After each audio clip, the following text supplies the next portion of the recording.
नाम में एक बार फिर से आप सबका स्वागत है। और हम आत्मा जीतने के मिशन को जो है विस्तार से देख रहे हैं। और जो है, जब स्वयं प्रभु यीशु मसीह इस पृथ्वी पर थे तो एक आत्मा के लिए भी प्रभु चिंतित थे। और इसका एक जगह उदाहरण नहीं है, उसके कई जगह हैं। उनमें से आज हम एक स्थान में से देखेंगे जो पाया जाता है यूहन्ना रचित सुसमाचार का 4था अध्याय। मेरे साथ निकाल लें यूहन्ना रचित सुसमाचार का 4था अध्याय और उसके पहले पद से मैं आपके लिए पढ़ रहा हूं। आप भी अपनी अपनी बाइबलें खोल लें।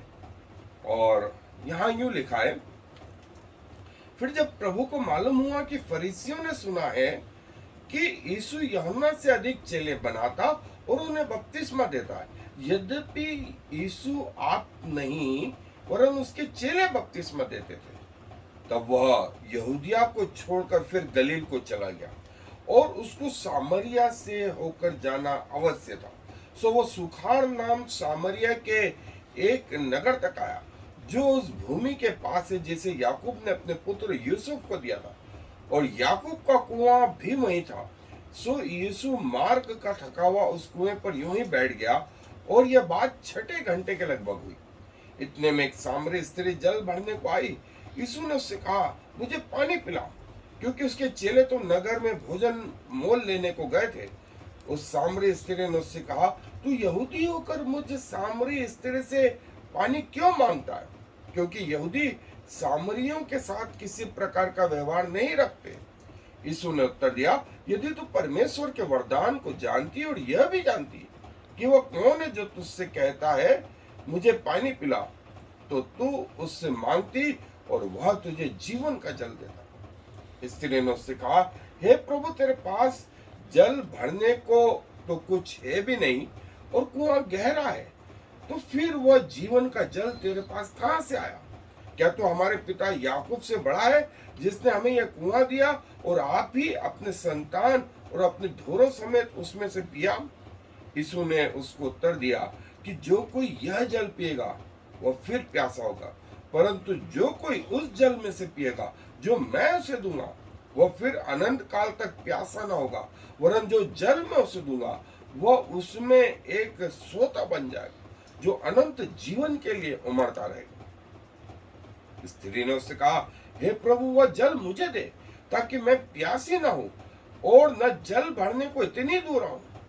यीशु ने उससे कहा, जा अपने पति को बुला ला। स्त्री ने उत्तर दिया कि मैं बिना पति की हूं। यीशु ने उससे कहा, तू ठीक कहती कि मैं बिना पति की हूं, क्योंकि तू 5 पति कर चुकी है और जिसके पास तू अब है वह भी तेरा पति नहीं। तूने ये सच कहा है। स्त्री ने उससे कहा, हे प्रभु, मुझे ज्ञात होता है कि तू भविष्यवक्ता है। हमारे बाप दादों ने इसी पहाड़ पर भजन किया और तुम कहते हो कि वह जगह जहाँ भजन करना चाहिए यरूशलेम में। यीशु ने उससे कहा, हे नारी, मेरी बात की प्रतीति कर कि वह समय आता है कि तुम न तो इस पहाड़ पर पिता का भजन करोगे न यरूशलेम में। तुम जिसे नहीं जानते उसका भजन करते हो और जिसे हम जानते हैं उसका भजन करते हैं, क्योंकि उद्धार यहूदियों में से।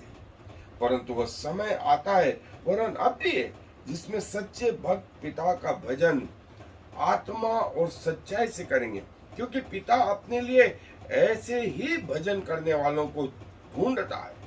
परमेश्वर आत्मा है और अवश्य है कि उसके भजन करने वाला आत्मा और सच्चाई से भजन करे। स्त्री ने उससे कहा, मैं जानती हूं कि मसीह जो क्रिस्तुस कहलाता है आने वाला है। जब वो आएगा तो हमें सब बातें बता देगा। यीशु ने उससे कहा, मैं जो तुझसे बोल रहा हूं वही हूं। इतने में उसके चेले आ गए और अचंबा करने लगे कि वह स्त्री से बातें कर रहा है, तो भी किसी ने न कहा कि तू क्या चाहता है या किस लिए उससे बातें करता है। तब स्त्री अपना घड़ा छोड़कर नगर में चली गई और लोगों से कहने लगी, आओ एक मनुष्य को देखो जिसने सब कुछ जो मैंने किया मुझे बता दिया। कहीं यही तो मसीह नहीं है?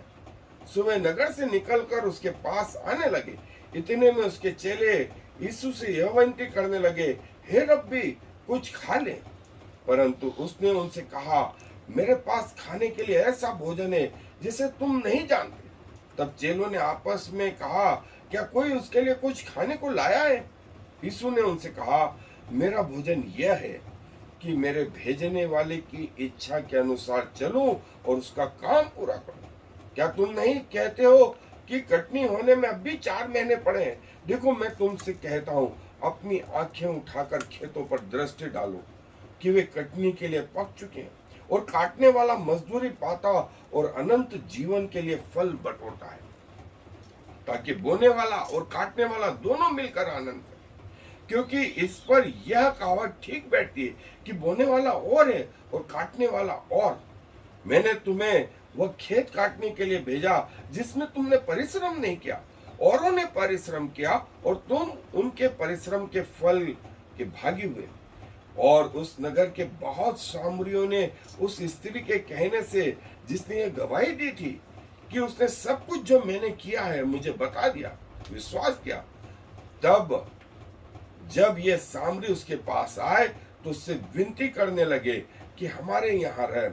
सो वो वहां 2 दिन तक रहा, और उसके वचन के कारण और भी बहुतों ने विश्वास किया।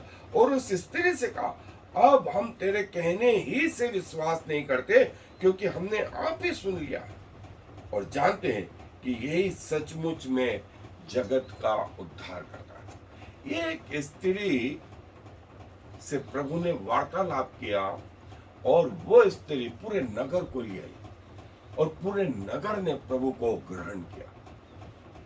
देखें, ये प्रभु की योजना है, ये प्रभु की योजना और प्रभु के तरीके हैं। न सिर्फ व्यक्तिगत जो है प्रचार, लेकिन एक समूह में भी प्रभु का प्रचार, और नतीजा ये रहा, पूरा की पूरा गांव जो है प्रभु यीशु मसीह के पास आया, उसको जान लिया, उसको उद्धारकर्ता के रूप में ग्रहण करा। और प्रभु ने कहा कि अनंत जीवन के लिए फल बटोरो, अनंत जीवन के लिए फल बटोरो। इसके परिणाम आपको यहां नहीं मिलने, इसके परिणाम आपको अनंत जीवन में मिलने। न्याय के बाद परमेश्वर आपसे शायद ये कहे कि हे मेरे दास, तू पृथ्वी के जीवन में जो है विश्वास योग्य रहा, मैं तुझे अनंत जीवन में बहुत से बातों का अधिकारी ठहराऊंगा। सो आप जो पृथ्वी पे कर रहे हैं, और विशेष करके आत्मा जीतने के लिए जो प्रभु का तरीका है, उसको हम थोड़ा सा और देखेंगे। सो आए मेरे साथ। जैसा हमने देखा कि प्रभु यीशु मसीह जो है वो यहूदिया से जो है गलील की ओर आए, और यहूदिया से गलील की ओर आने में बीच में एक सुखार नाम का स्थान था, और वो उस सुखार नाम सामरिया के एक नगर तक आया। प्रभु की प्लानिंग, प्रभु जानते हैं कि इस नगर में जो है एक जो है स्त्री इस समय आएगी, और प्रभु उससे बातचीत करके पूरे गांव के लिए प्रभु जो है कंसर्न रखते हैं। लेकिन शुरुआत प्रभु जो है एक स्त्री से करते हैं, एक व्यक्तिगत सच्ची रीति से। एक व्यक्ति यदि बदले, तो मैं हमेशा बोलता हूं कि ये एक एटम बम है जो इतनी ऊर्जा पैदा करता है कि अगले एटम को फोड़ने के लिए ये ऊर्जा काफी होती है, और यही एटम बम का प्रिंसिपल है। सो जो है ये जो सामरी जो लोग हैं, ये आसीरियन जो है वो अन्य जातियों से जो है मैरिज या विवाह के बाद ये ग्रुप तैयार हुआ, और ये जो गरिज्जिम पहाड़ है जिसका वर्णन व्यवस्था विवरण 11वें अध्याय 26 और 27वें अध्याय में भी आया है। ये लोग जो है इस गरिज्जिम पहाड़ पर प्रभु की आराधना करते थे बजाय यरूशलेम के। और यरूशलेम में ये जो है हिब्रू लोग इनको रिजेक्ट करते थे। सो ये जो है प्रभु की आराधना करते थे और पहली 5 किताबों पर इनका विश्वास था, और इस कारण से यहूदियों ने इनका एक प्रकार से तिरस्कार कर रखा था। और ये वो जगह थी जो याकूब ने अपने बेटे यूसुफ को वरदान के रूप में दी थी, जिसका वर्णन जो है उत्पत्ति की पुस्तक 33 अध्याय 19 आयत, 48वां अध्याय 22 आयत, यहोशू की पुस्तक 24वां अध्याय 32 आयत, और जो है ये लैंड जो है वो प्रभु यीशु मसीह को बताता है।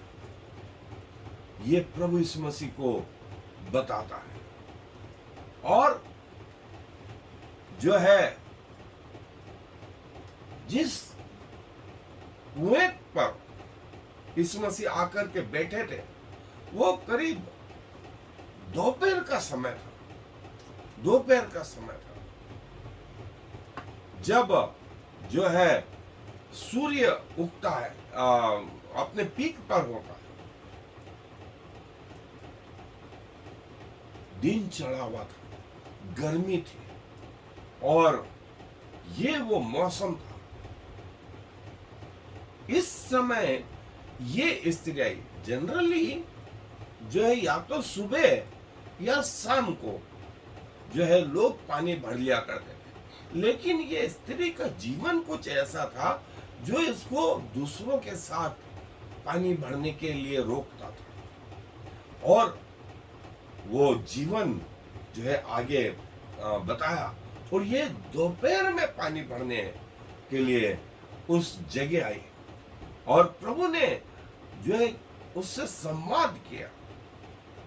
प्रभु ने संवाद किया और प्रभु ने उससे जो है पानी मांगा। और जैसा कि हमको मालूम है कि यहूदी लोग सामरियों से व्यवहार नहीं रखते, और यही बात जो सामरी स्त्री ने प्रभु से कही कि छुआछूत की जो प्रथा थी,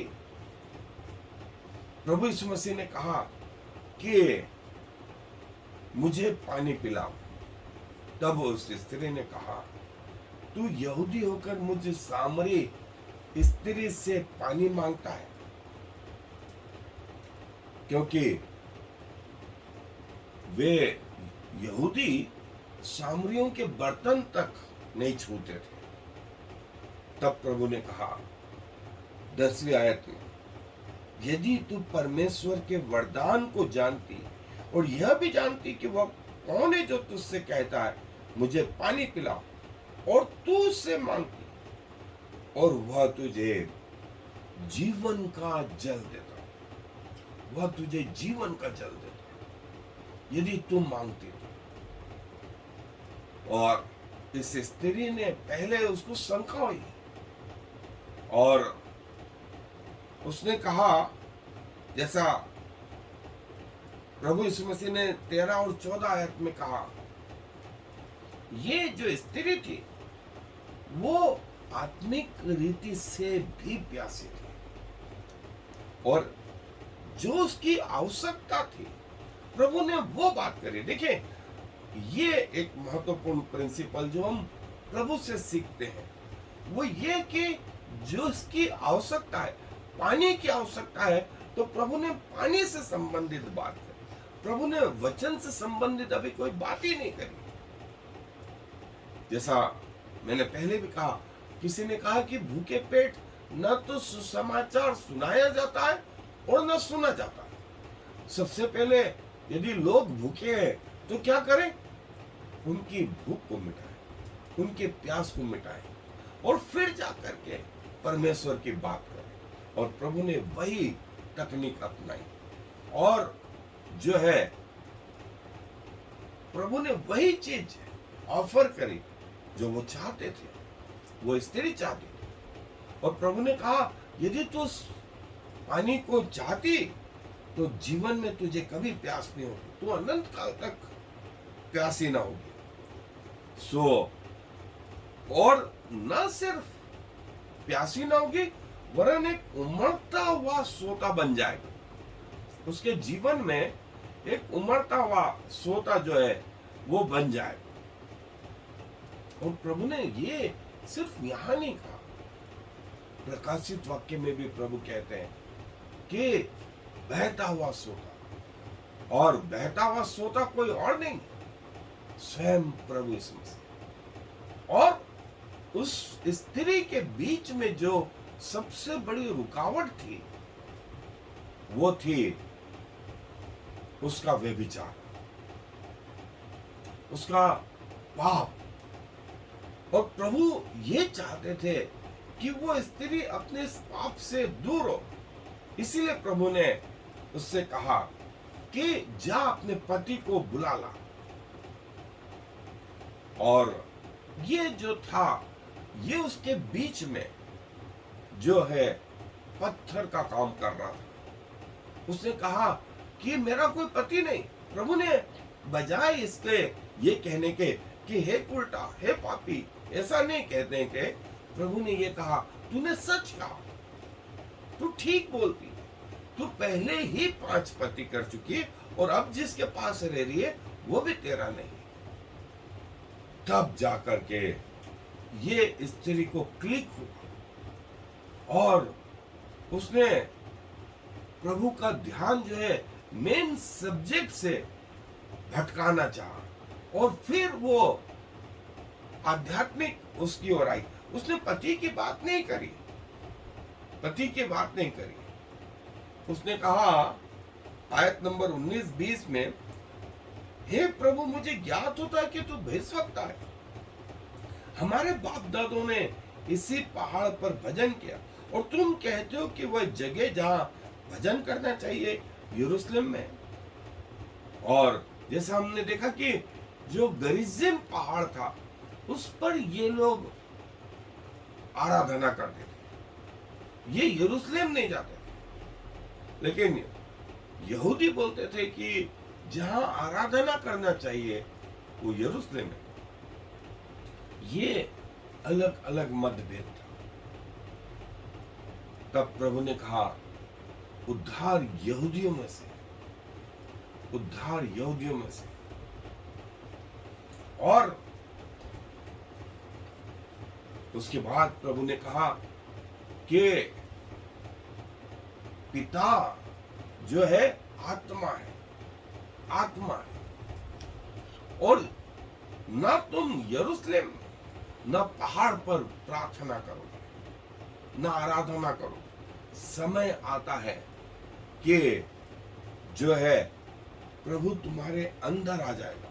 प्रभु ये बताना चाहते, प्रभु जब तुम्हारे अंदर आ जाए तो यरूशलेम की जरूरत नहीं, पहाड़ों की जरूरत नहीं, जहां चाहो, जहां चाहो, जिस जगह चाहो, जिस समय चाहो, प्रभु की आराधना में, एक शब्द में ये बोलो, आराधनामय जीवन हो।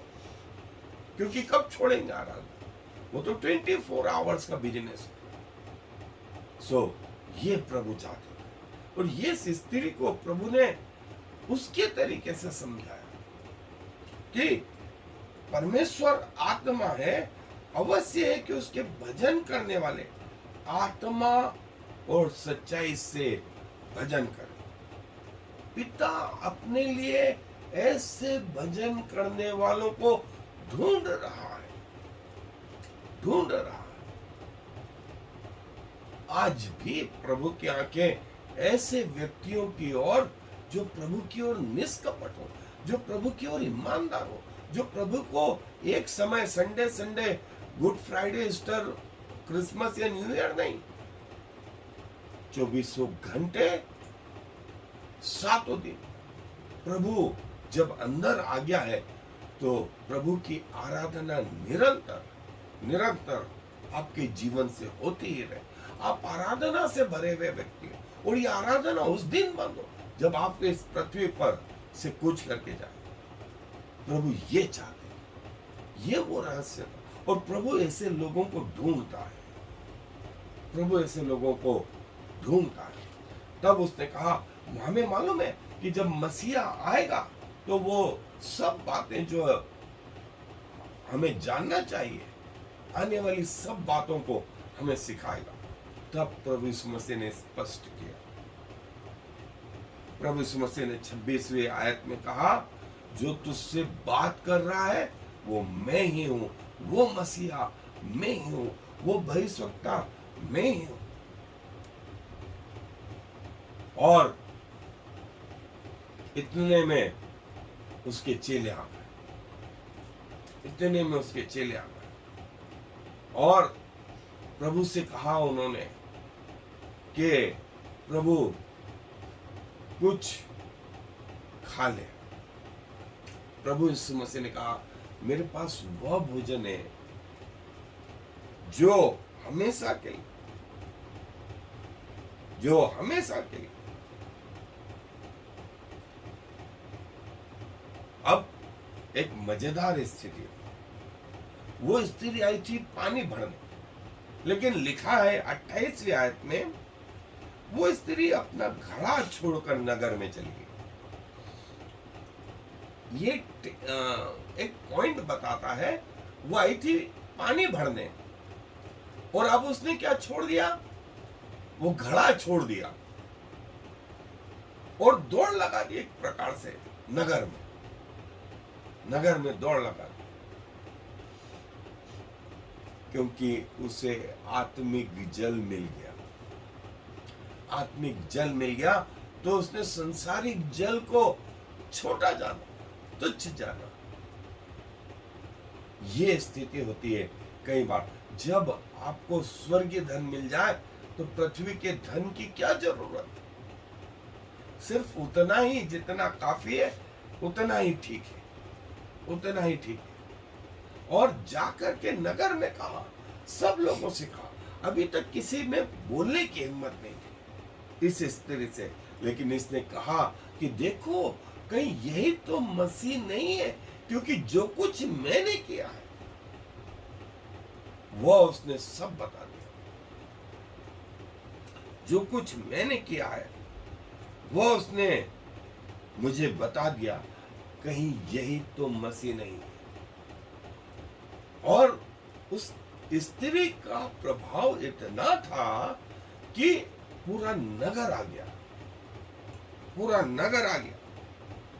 और जो है पूरा नगर आ तो गया।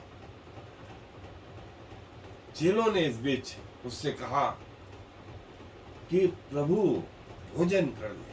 34वीं आयत प्रभु यीशु मसीह ने कहा, मेरा भोजन यह है कि अपने भेजने वाले की इच्छा के अनुसार चलूं और उसका काम पूरा करूं। मेरा भोजन यह है, मेरा पानी यह है। प्रभु ने अभी थोड़ी देर पानी की बात कही थी, अब प्रभु भोजन की बात कर रहे हैं।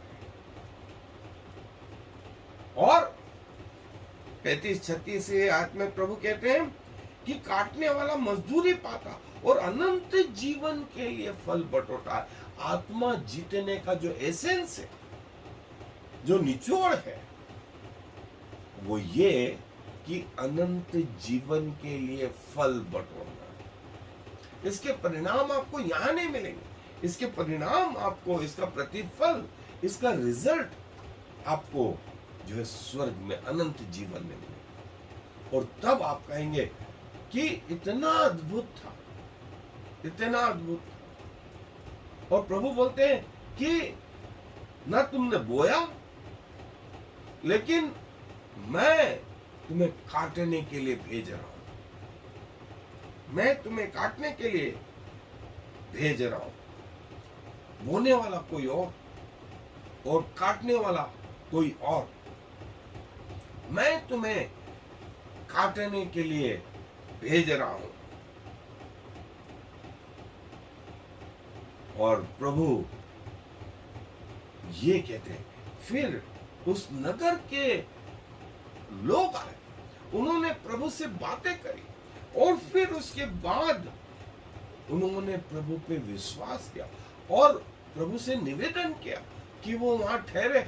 और प्रभु 2 दिन तक वहां रहे और 2 दिन के पश्चात उन्होंने क्या कहा उस स्त्री से, और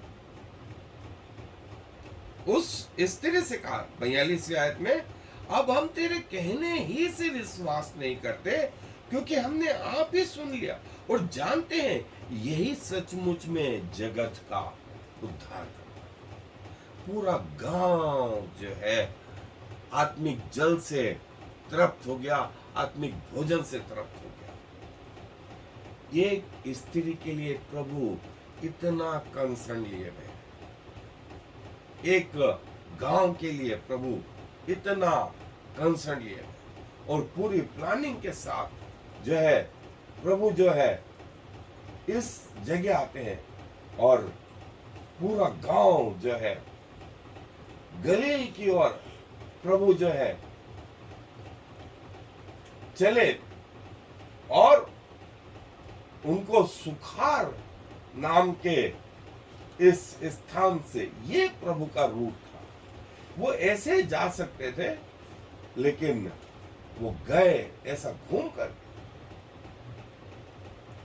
और प्रभु ने कहा जो कोई ये पृथ्वी का पानी पिएगा वो फिर प्यासा हो, लेकिन जो जल मैं उसे दूंगा वो अनंत काल के लिए प्यासा न होगा, वरन एक सोता बन जाएगा, एक सोता बन जाएगा और बहुत लोग उसमें से पिएंगे। और देखें, स्त्री एक सोता बन गई, स्त्री सोता बन गई। प्रभु जो है इस सुखार नाम के स्थान में जो है होकर क्या है, ताकि हम प्रभु से सीख सके कि प्रभु एक आत्मा के लिए इतना कोशिश, इतना कंसर्न, इतना बोझ लिए में। हमको लगता है कि बहुत बड़ी सभा होगी तभी हम प्रचार करें, बहुत लोग होंगे तभी होगा, लेकिन हम प्रभु से सीखें कि एक स्त्री भी, एक व्यक्ति भी हमारे लिए महत्वपूर्ण है। और प्रभु ने इसलिए कहा कि यदि एक व्यक्ति मन फिराता है तो स्वर्ग में सारे स्वर्गदूतों के सामने इस बात के लिए आनंद मनाया जाए। एक आत्मा के लिए जो पृथ्वी पे मन फिराती है, सारा स्वर्ग हिल जाता है, आनंदित होता है। ये आत्मा जीतने का परिणाम।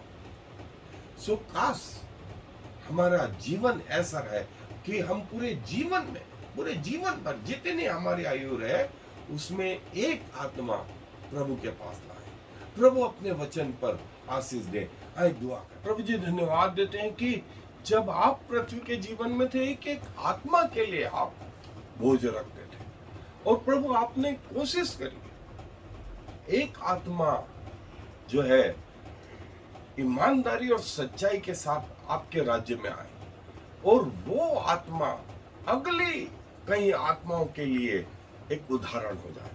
हम धन्यवाद देते हैं प्रभु आपकी सेवकाई के लिए और आपके उदाहरणों के लिए, जो आप हमारे लिए एक आदर्श दे गए कि हम आपके जीवन को फॉलो करें। धन्यवाद प्रभु फिर से कि आप हमें अपने राज्य के लिए इस्तेमाल करते हैं। और प्रभु हमारे जीवन का उद्देश्य ये कि कम से कम एक आत्मा आपके राज्य में ला पाए। प्रभु इसके लिए हम अपने प्राण, अपना शरीर, अपनी आत्मा आपको समर्पित करते हैं। इसे ग्रहण करें, क्योंकि ये विनती प्रभु यीशु मसीह के नाम से मांग लेते हैं। आमीन। I am the Lord. There is no other God. I have prepared you, even though you do not know me, so all the world from east to west will know there is no other God. I am the Lord, and there is no other.